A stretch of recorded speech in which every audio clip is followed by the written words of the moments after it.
Topic 7. Legality of cryptocurrencies in the world. As the final part of our basic cryptocurrency course, we will highlight the elements of the legal framework. It is important to mention that 2019 was a favorable year for the regulation of cryptocurrencies, as many countries adjusted their policies. In New Zealand, for example, the Internal Tax Department published a guide to wages and bonuses paid in cryptocurrency.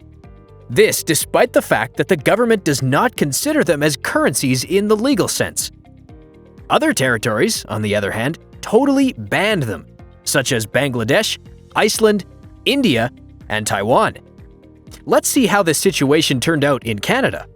In Canada, the legal framework is quite flexible, and the climate has been favorable to cryptocurrency legislation for several years. The Canadian government is one of the first to legislate cryptocurrencies without having to ban them or modify existing laws. Canada began by defining the term cryptocurrency, and according to the definition given, it was included in a series of categories underlying the tax laws. In Canada, you can buy goods or services with digital currency. Goods purchased using digital currency should be included in the seller's income for tax purposes. Goods and Services Tax, GST, and Harmonized Sales Tax, HST, may also apply to the fair market value of any good or service you purchase with digital currency. In Canada, you have the right to buy and sell digital currency as a commodity. When you file your tax return, you must indicate whether you have realized a gain or incurred a loss while buying or selling digital currency. Digital currency is deemed to be a commodity, and its use must follow the barter rules of the Income Tax Act. Failure to report such a transaction is illegal. Under Canadian tax law, cryptocurrencies can be taxed in two ways, depending on the nature of the transaction, either as income or as a capital gain. When the nature of the transaction is considered income, for example, when you receive cryptocurrency in exchange for a job or service you perform, you must report this income on your annual return. The value of this income is the value of the Canadian dollar amount at the time of the transaction. The second way to tax a cryptocurrency transaction is when you make a capital gain. To make a capital gain with cryptocurrencies, you must trade it in the market for another asset. When converting cryptocurrencies, a gain or loss is made over time, depending on the dates of purchase and resale. The difference is then taxable as a capital gain at 50% of the value of the gain or loss.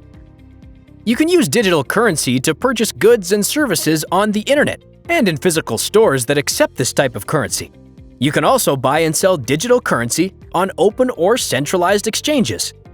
These platforms are called digital currency or cryptocurrency exchanges.